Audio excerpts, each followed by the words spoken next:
नमस्कार, साकल्य संस्कृतम परिवार में मैं डॉक्टर संगीता पालीवाल एक बार फिर से आप सभी का हार्टली वेलकम करती हूँ। कैसे हैं आप सब? बच्चों ध्यान दीजिए, वेदांग वाला हमारा पाठ्य बिंदु चल रहा था और कुछ चर्चा हम पिछले सत्र में कर चुके हैं। अगर आप लोगों ने वो सेशन नहीं देखा है तो रिकॉर्डेड में देख सकते हैं। ठीक है, वेदांग क्या होते हैं, कितने वेदांग हैं, किसको किस रूप में कल्पित किया गया है, ये सब हमने पिछले सत्र में बहुत ही अच्छे से समझा है। ठीक, इसी डिस्कशन को आगे बढ़ाएंगे आज के इस सत्र में। मैं टॉपिक पर आपको ले चलूं उससे पहले बता देती हूँ कि हमारा एप्लीकेशन प्ले स्टोर पर अवेलेबल है।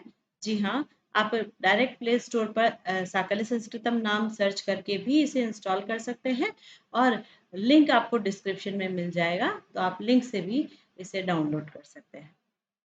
एप्लीकेशन को डाउनलोड करने के बहुत सारे बेनिफिट आपको मिलने वाले हैं बच्चों।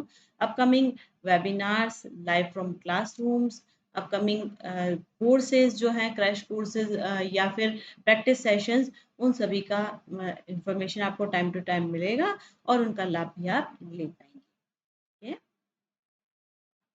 ये हमारे ऑफिशियल टेलीग्राम चैनल की इंफॉर्मेशन है। साकल्य संस्कृतम नाम से ही ये हमारा चैनल है। इसका भी लिंक आपको डिस्क्रिप्शन में मिल जाएगा बच्चों।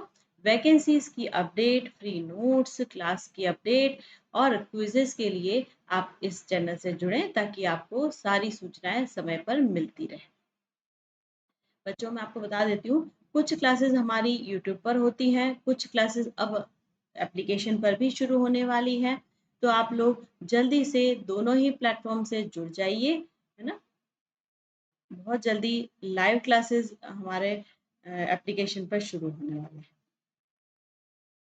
आइए आज के सत्र की शुरुआत हम एक प्रश्न से करते हैं।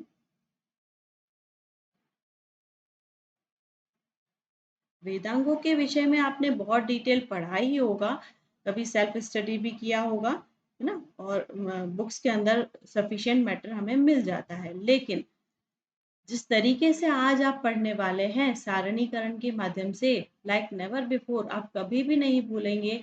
जो भी वेदांगों से रिलेटेड क्वेश्चन आते हैं उनको आप बहुत ट्रिकी तरीके से सॉल्व कर पाएंगे। मेरा पहला प्रश्न ये है कि कौशिक सूत्र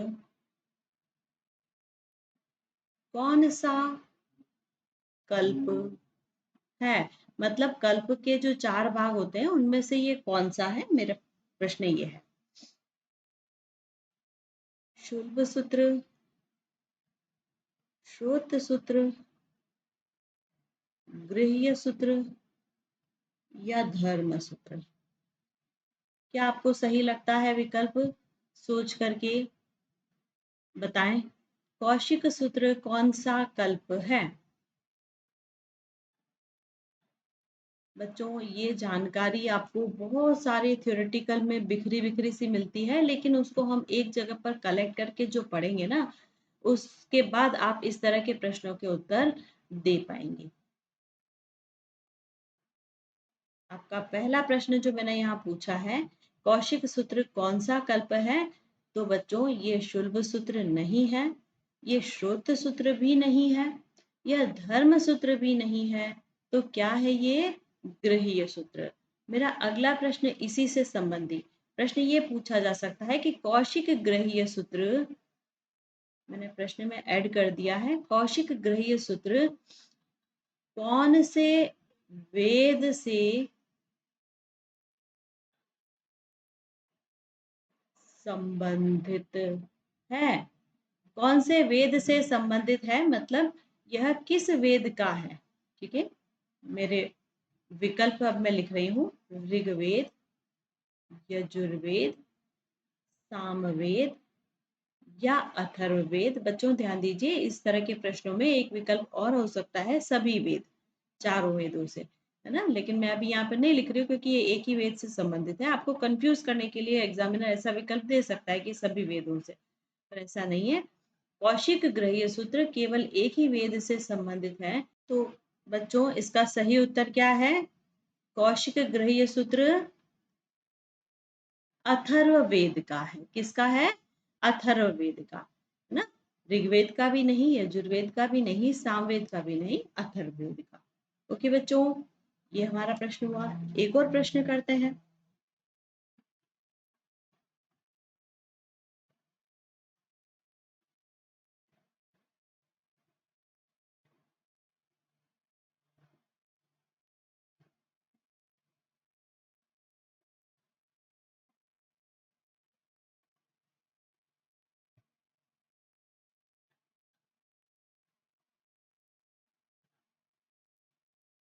प्रश्न यह है कि किस वेद का एक भी धर्म सूत्र नहीं है? ये कौन सा वेद है जिसका एक भी धर्म सूत्र नहीं है? विकल्प ऋग्वेद, यजुर्वेद, सामवेद या अथर्ववेद। एक भी धर्म सूत्र नहीं है। तो बच्चों, ये भी अथर्ववेद विकल्प सही है। अथर्ववेद का एक भी धर्म सूत्र नहीं है। ठीक है। अगला प्रश्न कि गौतम धर्म सूत्र में, यहाँ पे प्रश्न ये भी पूछ सकती थी कि गौतम जो है वो कल्प का कौन सा भाग है या किस प्रकार का कल्प है? तो गौतम धर्म सूत्र है, आपका उत्तर ये होना चाहिए। अब मेरा प्रश्न यहाँ पर यह है कि गौतम धर्म सूत्र का संबंध किससे है? ऋग्वेद, यजुर्वेद, सामवेद या अथर्ववेद? क्या होगा सही उत्तर? गौतम धर्म सूत्र का संबंध किस वेद से है? बच्चों, अभी अभी इस प्रश्न में, प्रश्न जो स्लाइड पर लिखा है प्रश्न संख्या 1 में, मैंने आपसे पूछा किसका एक भी धर्म सूत्र नहीं है? अथर्ववेद। तो गौतम धर्म सूत्र है, अथर्ववेद का तो हो ही नहीं सकता, सीधे ही हटा दो। ठीक है। पर सारणीकरण के माध्यम से ही आप सही उत्तर पे पहुंच पाएंगे बच्चों। मैं अभी जो आपको पढ़ाने वाली हूँ वो इसी तरीके से आप पढ़ेंगे।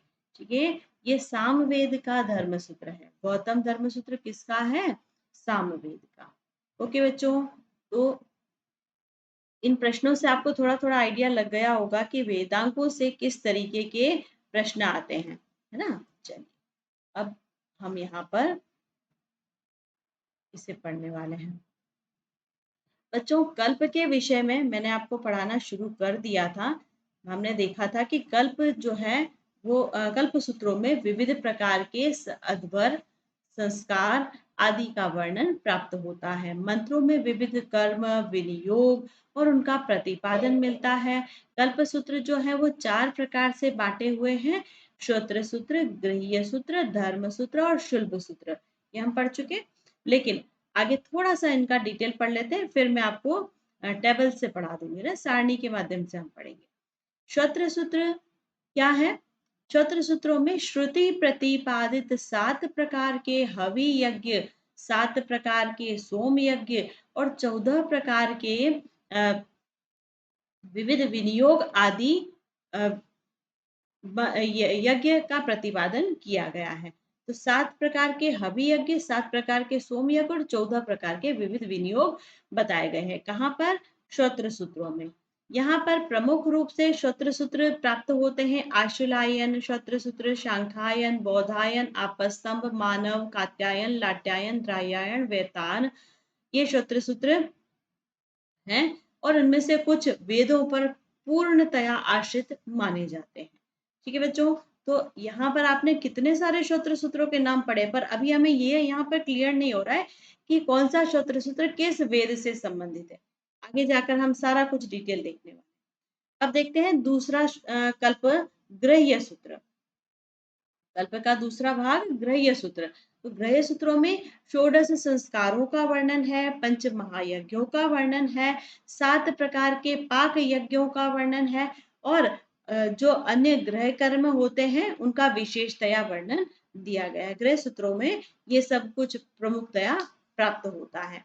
गृह सूत्रों में भी कुछ वेद पर आश्रित माने जाते हैं और कुछ स्वतंत्र हैं। ठीक है। उनमें प्रमुख है अश्वलायन, पारस्कर, शांखायन, बौधायन, आपस्तम, मानव, खादिर, गृह्य सूत्र।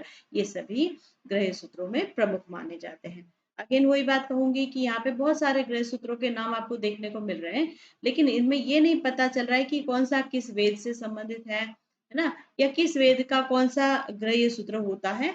ये सब हम आगे अभी देखेंगे। धर्म सूत्र, अगला कल्प है धर्म सूत्र। धर्म सूत्रों में मानवों के कर्तव्य बताए गए हैं, नीति, धर्म, रीति, चार चार प्रकार के वर्ण आश्रम की व्यवस्था, कर्तव्य आदि, ये सभी बताए गए हैं। जो हर प्रकार के वर्ण का अन्य सामाजिकों के प्रति क्या कर्तव्य होता है वो सब यहाँ पर बताया है। और उनमें प्रमुख है, मतलब धर्म सूत्रों में प्रमुख है बौधायन, आपस्तंभ, हिरण्यकेशी, वशिष्ठ, मानव, गौतम, ये सभी। ठीक है, इनके बाद आते हैं शुल्ब सूत्र।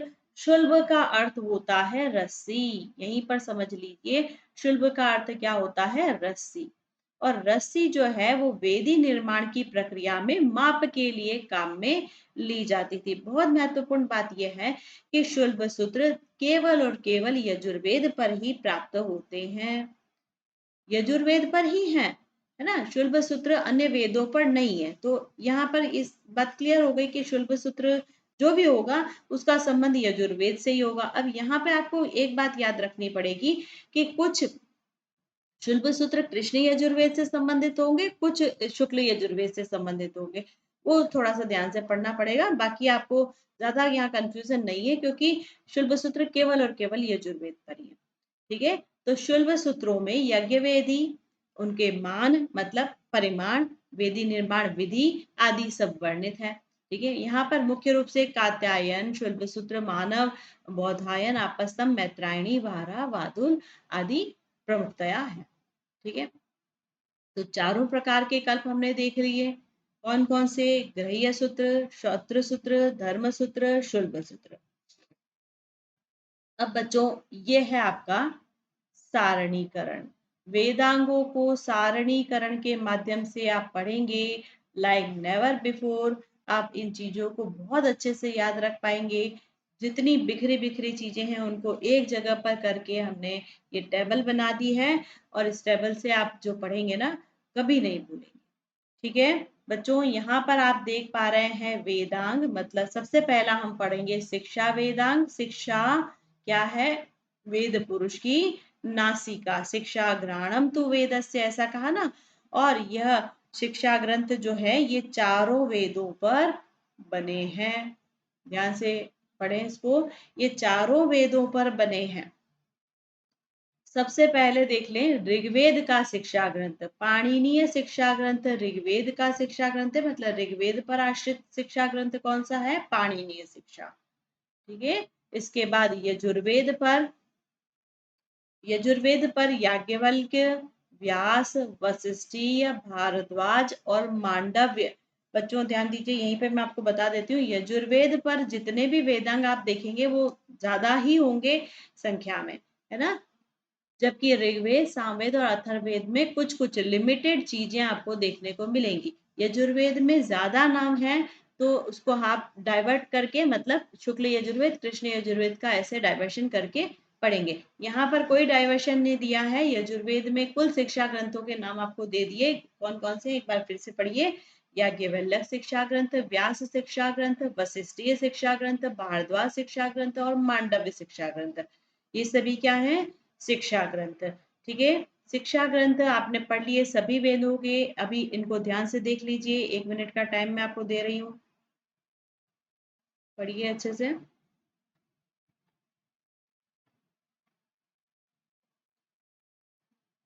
स्लाइड को हटाकर अगर मैं पूछती हूँ कि बताइए मांडूकी शिक्षा ग्रंथ का संबंध किस वेद से है, या नहीं लिखा है बच्चों, मैंने स्लाइड हटा दी है ना। मांडूकी शिक्षा ग्रंथ का संबंध किस वेद से है, तो आपका उत्तर आना चाहिए मैम, इसका उत्तर है अथर्ववेद। ये देखो, ठीक है, स्लाइड को देखकर भी आप आंसर कर सकते हैं, लेकिन मैंने जानबूझकर हटाया ताकि हमारे माइंड की एक्सरसाइज हो ज्यादा से ज्यादा। ठीक है, आगे आए। अब हम देखेंगे कल्प सूत्रों के बारे में। तो कल्प सूत्र 4 प्रकार के हैं। सबसे पहला है ग्रह्य सूत्र। यहाँ पर आप इस फर्स्ट कॉलम में देखेंगे कल्प के नाम, इसके बाद ये ऋग्वेद के कल्प, ये यजुर्वेद के, इनका डिवीजन हमने कर रखा है, विभाजन कर रखा है शुक्ल और कृष्ण के आधार पर।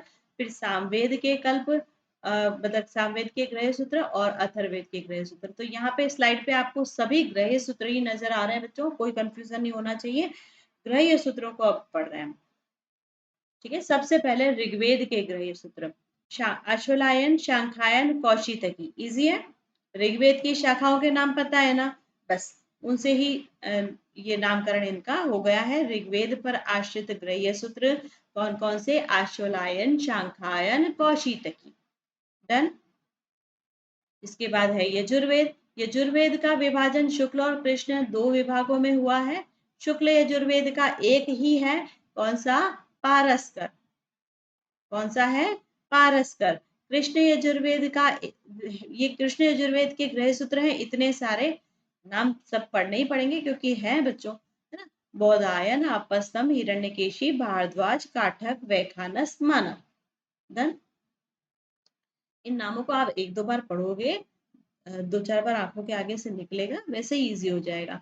और बच्चों ये सारणीकरण पूरा करने के बाद मैं आपको एक होमवर्क दूंगी। होमवर्क ये होगा कि ये सारणी आपको पार्ट में, मतलब शॉर्ट शॉर्ट पार्ट में, जैसे आपको स्लाइड पर दिख रही है ऐसे आपको बनाकर सीखना है ना। खुद बनाकर सीखोगे ना तो और इजी हो जाएगा। होमवर्क है आपका। चलिए, तो शुक्ल यजुर्वेद का एक ही ग्रह सूत्र है, और कृष्ण यजुर्वेद के इतने सारे कौन कौन से? बोधायन, आपस्तम, हिरण्यकेशी, भारद्वाज, काठक, वैखानस, मानव। इसी कितने हैं ये नहीं आता है प्रश्न, नाम से रिलेटेड प्रश्न निश्चित रूप से बन सकता है। फिर आते हैं सामवेद पर। सामवेद के खादिर, गोभिल और जेमिनीय। ये गोभिल है, क्या नाम है? गोभिल। तो तीन ग्रह सूत्र प्राप्त होते हैं सामवेद के, खादिर, गोभिल, जैमिनीय। और अथर्वेद का एक ही है, कौशिक। मैंने प्रश्न पूछा था अभी आपसे, कौशिक ग्रह सूत्र किसका है? अथर्ववेद का। अब अगर फिर से आपको स्लाइड हटाकर पूछा जाए कि काठक ग्रह सूत्र का संबंध किससे है, क्या आप उत्तर दे पाते हैं? देना पड़ेगा क्योंकि आप सारणीकरण के माध्यम से अब पढ़ रहे हैं, तो चीजों को बहुत विशेष करके याद करना है और हो जाती है ना, यहाँ पर आसान है। तो काठक ग्रह सूत्र का संबंध किससे है? यजुर्वेद से, और यजुर्वेद में भी कृष्ण विभाग से। क्योंकि आपको पता है शुक्ल यजुर्वेद का एक ही ग्रह सूत्र है, उसका नाम पारस्कर है। हमें काठक पूछा जा रहा है, वो डेफिनेटली कृष्ण यजुर्वेद का ही होगा। ये देखिए यहाँ पर दिख रहा है, इजी। चलिए आगे बढ़े। अगला कल्प है श्रोत्र सूत्र, सेकंड नंबर। कल्प का दूसरा भाग श्रोत्र सूत्र।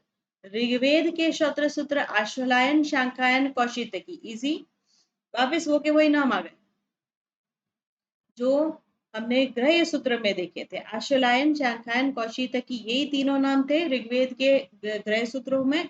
और ऋग्वेद के श्रोत्र सूत्र भी सेम नाम रिपीट हो रहे हैं, तो कोई कंफ्यूजन वाली बात नहीं है, बिल्कुल फिक्स चीजें हैं।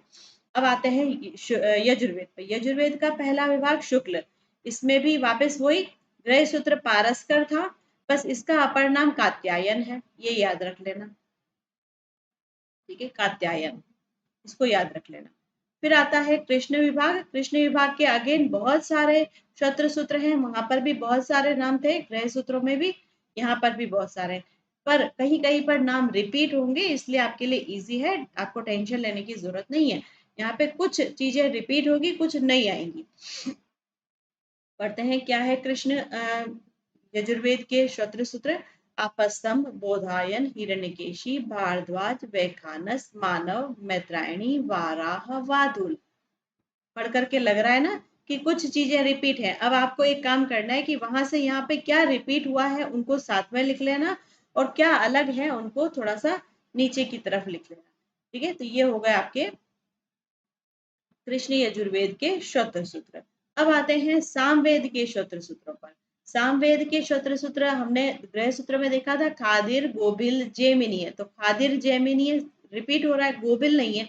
इसके अतिरिक्त लाट्यायन, राहयायन, मसक, ये सभी सामवेद के श्रोत्र सूत्र हैं। तो एक बार फिर से पढ़ लीजिए, खादिर, जैमिनीय, लाट्यायन, राहयायन, मसक।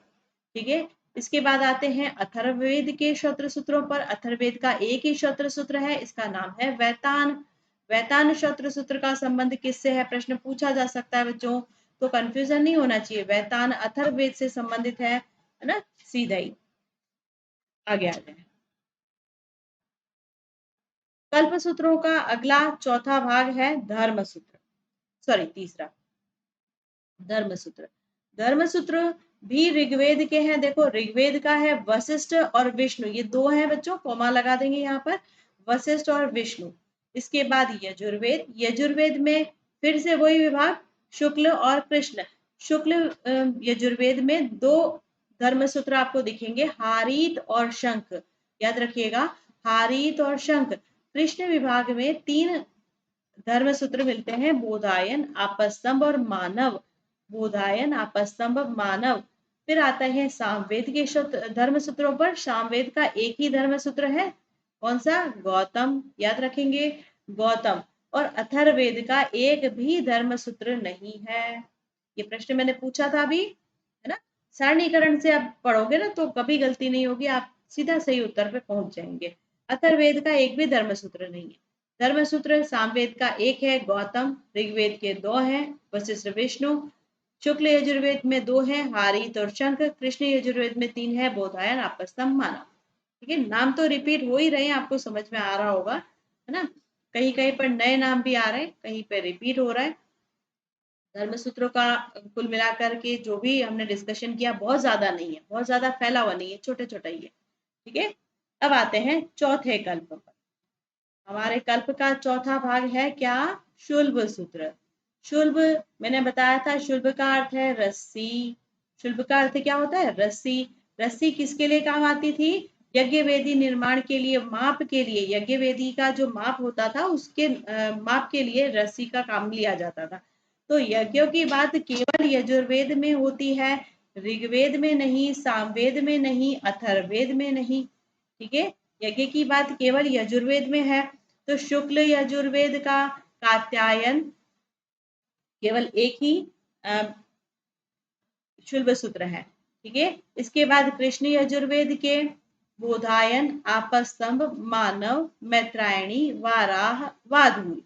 ठीक है, ये सभी कृष्ण यजुर्वेद के शुल्ब सूत्र हैं। ठीक है, तो यजुर्वेद में ही मात्र शुल्ब सूत्र प्राप्त होते हैं। और इजी बात यह है कि शुक्ल यजुर्वेद का एक ही है, कात्यायन। कात्यायन का अपर नाम पूछ लेंगे तो आप पारस्कर बोल देंगे। ठीक है, इजी है। और उसके बाद आ जाते हैं कृष्ण यजुर्वेद के ये सभी शुल्ब सूत्र।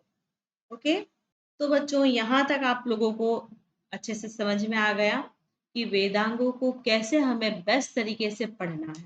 ठीक है, वेदांगों में हमने प्रमुखतया शिक्षा ग्रंथों को देखा जो सभी वेदों पर आश्रित थे, अलग अलग, है ना। यजुर्वेद में बस उसका विभाग कृष्ण और शुक्ल के हिसाब से नहीं हुआ था, सभी एक साथ हमने पढ़े थे।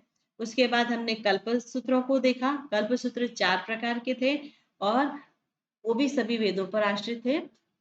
विशेष बात हमने क्या देखी, एक बार फिर से मैं आपको स्टार्ट से बता दूं। यहाँ से हमने सारणी शुरू की थी, ये शिक्षा ग्रंथ आप देख पा रहे हैं, सारे दिख रहे हैं आपको अच्छे से।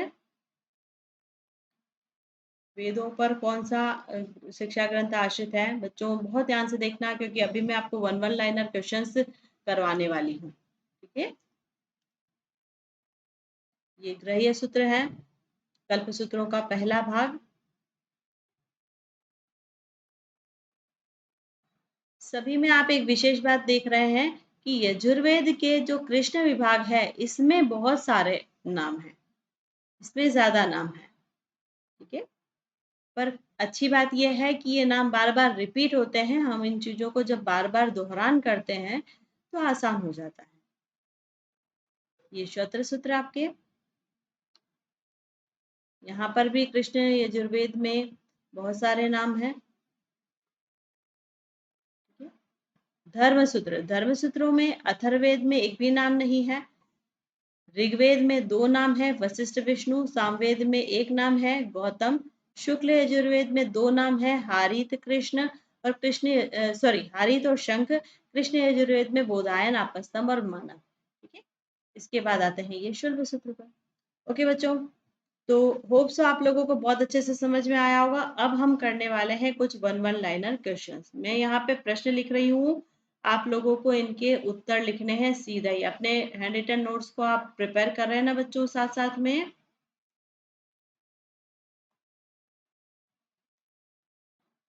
अपने हैंड रिटन नोट्स में आप इन क्वेश्चंस को नोट कर लीजिए।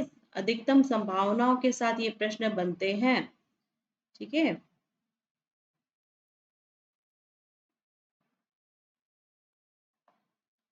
मानव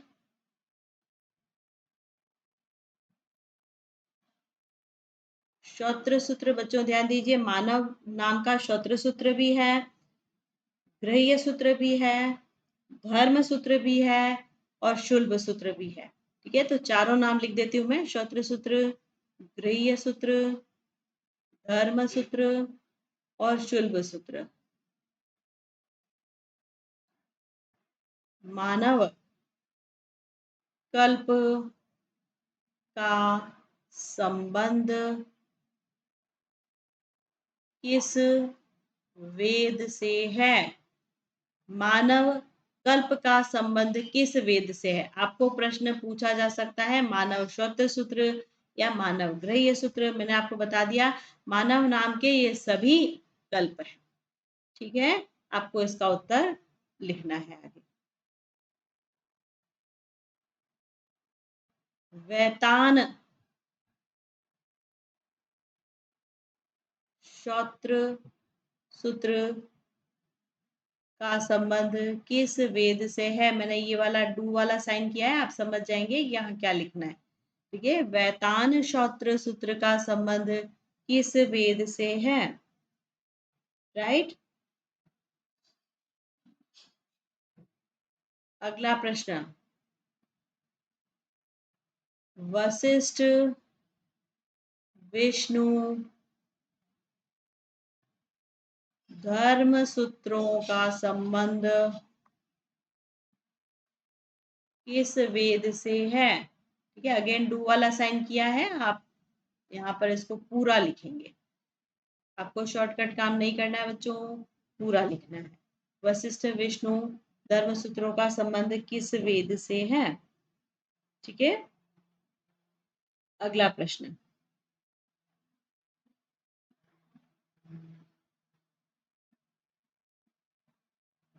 कृष्ण यजुर्वेदीय शुल्ब सूत्र नहीं है।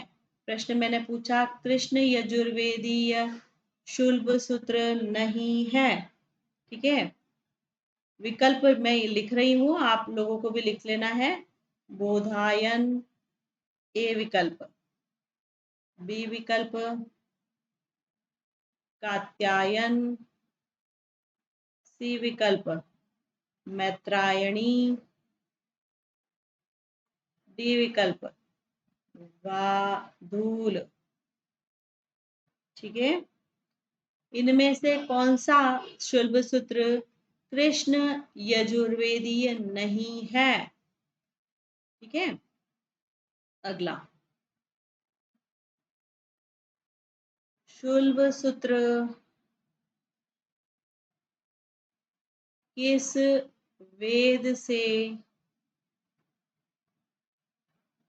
संबंधित है? प्रश्न बहुत आसान है, आपको मैंने ट्रिक से बता दिया था। शुल्ब का अर्थ होता है रस्सी, रस्सी यज्ञवेदी निर्माण के काम में आती थी, उसके माप के लिए, है ना। और यज्ञों की बात केवल और केवल यजुर्वेद में है, तो इस प्रश्न का सही उत्तर क्या हो जाएगा? शुल्ब सूत्र किस वेद से संबंधित है, आपको इसका उत्तर लिखना है। ठीक है, अगला,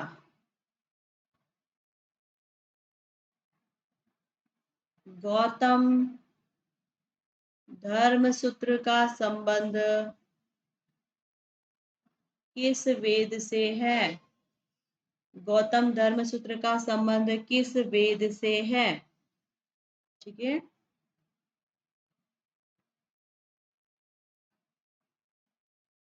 अगला प्रश्न,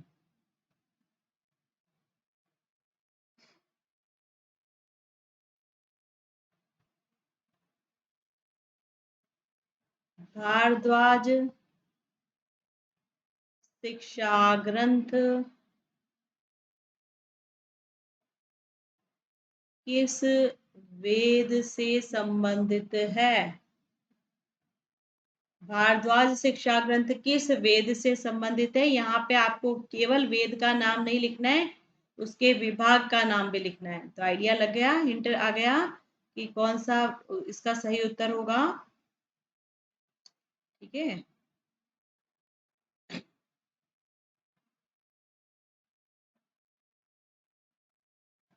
सामवेदीय शिक्षा ग्रंथ है। विकल्प लिखने पड़ेंगे यहाँ पर, कुछ तो हमारे वन वन लाइनर क्वेश्चन है पर कुछ विकल्प चाहिए, है ना। तो उत्तर देखें, पाणिनीय शिक्षा ग्रंथ, कौशिक शिक्षा ग्रंथ, सी मांडुकी शिक्षा ग्रंथ, और डी नारद शिक्षा ग्रंथ। ठीक है, तो सही विकल्प क्या होगा, आप विचार करें इस पर। अगला प्रश्न,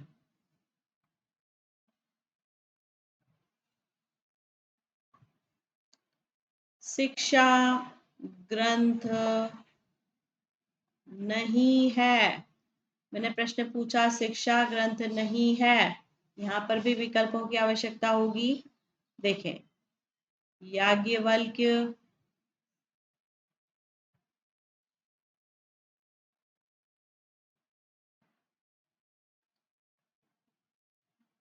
शाक्टायन,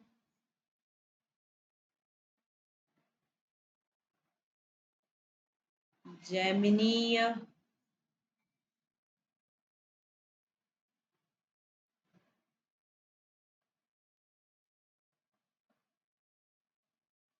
वशिष्ठीय। ठीक है, शिक्षा ग्रंथ नहीं है। अब आपको इनमें से सही उत्तर बताना है, कौन सा विकल्प शिक्षा ग्रंथ नहीं है। और बच्चों, इससे आप एक अप्लाइड क्वेश्चन भी बना सकते हैं। जिस विकल्प को आप निकालेंगे शिक्षा ग्रंथ नहीं है, तो फिर वो क्या है ये भी आपको बताना है। ठीक है, दोनों प्रश्न यहाँ पे बन रहे हैं, दोनों लिख लेना। मैं अभी क्रम संख्या 10 पे प्रश्न लिख रही हूँ, देखें।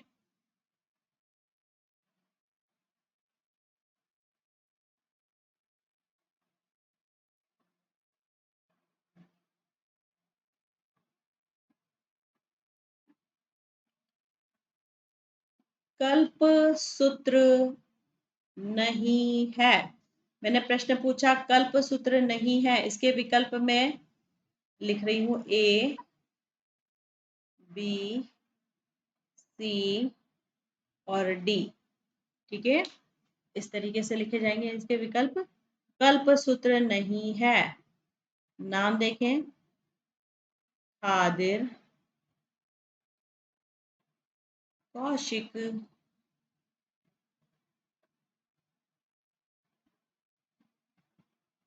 मांडव्य,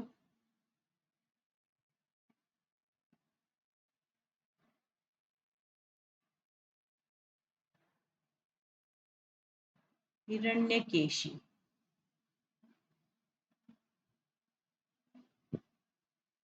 खादिर, कौशिक, मांडव्य और हिरण्यकेशी, इनमें से कल्प सूत्र कौन सा नहीं है?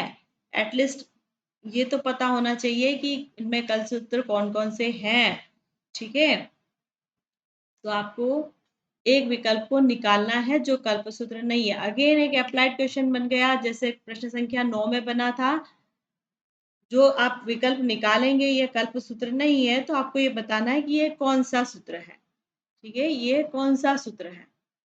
ओके, चलिए, ये है इसके सही उत्तर। देखो, मैंने प्रश्न संख्या 10 में सही उत्तर बता दिया है, बाकी के उत्तर आप स्वयं करेंगे ना, आपको खुद को निकालना है। आप जो नोट्स आपको प्रोवाइड करवाए जाएंगे उसकी हेल्प से इनके आंसर्स निकाल सकते हैं। बहुत ही मज़ेदार तरीके से बच्चों हमने वेदांगों को पढ़ा है। होप सो आप लोगों को बहुत अच्छे से समझ में आया होगा। वेदांगों में हमने क्या क्या पढ़ा, एक बार फिर से वर्बली रिवाइज कर लेते हैं। सबसे पहले हमने देखा कि वेदांग क्या है, वेदस्य अंगानी वेदांगानी। फिर हमने वेद पुरुष के 6 अंगों के रूप में कुछ भागों को कल्पित किया, कुछ भागों को माना। जैसे ज्योतिष इसके आंख है, मुख इसका व्याकरण है ना, श्रोत्र क्या है, निरुक्त है, नासिका जो है, घ्राण क्या है, शिक्षा है ना। तो इस तरीके से हमने उसके सभी अंगों को कल्पित किया। छंद पैर है, इस ऐसे है ना। और फिर उनको उनका हमने डिस्क्रिप्शन देखा। उसके बाद हमने विशेष बातें ये देखी कि ये वेदांग जो है ना, ये केवल ऐसे नहीं है कि इनको इस अंग में कल्पित किया गया है, इतना ही याद रख ले, इतना नहीं। आपको आगे भी बहुत सारी चीजें सीखनी थी, जो आज के सेशन में हमने सारणीकरण के माध्यम से देखा है। कुछ ग्रंथों के नाम है ना, जो वेदों से संबंधित है ना, बहुत सारी चीजें हमने नई नई यहाँ पर सीखी। डेफिनेटली बच्चों, थ्योरेटिकल पार्ट में जो बिखरा बिखरा भाग था है ना, पाठ्य वस्तु जो बहुत बिखरी बिखरी थी, उसको हमने यहाँ पर शॉर्ट करके इजी करके समझा है। इन प्रश्नों का उत्तर करके डेफिनेटली आप इसको अच्छे से समझ पाएंगे और अपने में एक एबिलिटी डेवलप कर पाएंगे कि कठिन से कठिन प्रश्नों का भी आप सही उत्तर चुटकियों में दे सकें। राइट। एक अनुरोध है आप लोगों से कि होमवर्क करना है आपको। होमवर्क ये है कि ये सारणी जो मैंने आपको पढ़ाई, ये एक एक स्लाइड पे जो जो पार्ट आ रहा था उसको, है ना, ऐसा नहीं है कि आपको पूरा ही एक साथ करना है, शॉर्ट शॉर्ट में छोटा छोटा काम करें। पर आप खुद हाथ से लिख करके करेंगे, बहुत इजी हो जाएगा। सारणीकरण का कार्य आपको होमवर्क में करना है। आपको जितना कंफर्टेबल लगे उतना उतना एक एक बार में आप करते रहेंगे, है ना।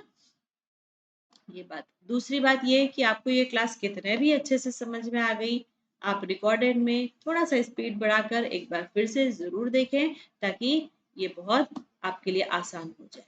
मिलेंगे अगले सत्र में इसी प्रकार के और अच्छे अच्छे टॉपिक्स के लिए। बच्चों, एक बार फिर से मैं आपको याद दिला दूं कि आप लोगों के कमेंट्स मेरे लिए बहुत ज़्यादा मैटर करते हैं। इस वीडियो को अधिक से अधिक लाइक करें, शेयर करें, चैनल को सब्सक्राइब कर लें और आपके सजेशन ज़रूर से बताएं कि आपको अब अपकमिंग क्लासेस में क्या पढ़ना है ना। मान लीजिए आपको कोई टॉपिक पढ़ना है थ्योरेटिकल, तो मैं वैसे ही क्लास डिज़ाइन कर दूंगी आप लोगों के लिए। और अगर आप एग्ज़ाम बहुत ज़्यादा नज़दीक है, उसकी वजह से परेशान है और आप चाह रहे हैं कि हमको अब प्रश्नों से ही अभ्यास करना है, तो भी आप मुझे बताएं, मैं आपके लिए प्रश्न सत्र प्लान कर लूँगी। ठीक है बच्चों, चलिए तो मिलते हैं अगले सत्र में। Till then take care, goodbye, have a nice day, thank you so much.